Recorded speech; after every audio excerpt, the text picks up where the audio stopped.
manatiling matatag sa pananampalataya at magbagong buhay.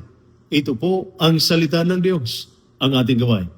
Ngayon po ay Tuesday, July 14, 2026, ng ikalimang linggo sa karaniwang panahon. Lahat tayo ay nakaranas ng takot.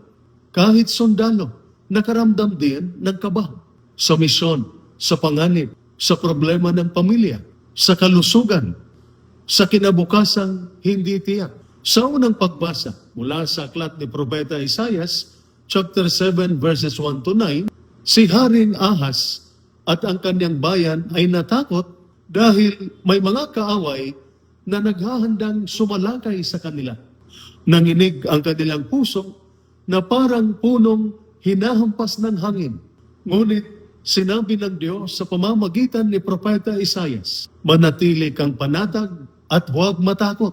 At idinagdag niya, kung hindi matatag ang inyong pananampalataya, hindi rin kayo magiging matatag.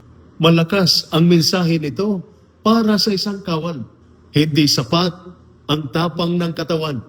Kailangan din ang tibay ng loob at pananampalataya. Kapag mahina ang pananampalataya, madaling mayanig ng problema, puna, pagkabigo, pagod o takot. Pero kapag matatag ang pananampalataya, maaaring matakot pa rin tayo, pero hindi tayo sumusuko.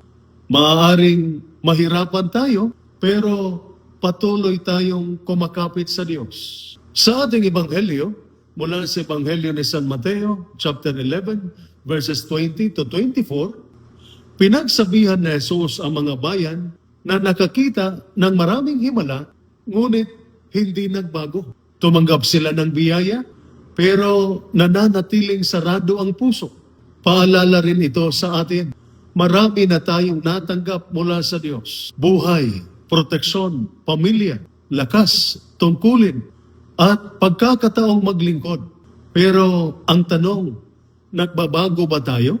Mas nagiging tapat ba tayo? Mas disiplinado? Mas mapagpakumbaba? Mas makatao? Mas may takot sa Diyos? Sa ating mga kawal, ang tunay na lakas ay nasa pusong matatag sa pananampalataya at handang magbagong buhay. Kaya ang tanong, ano ang takot na yumanig sa aking puso?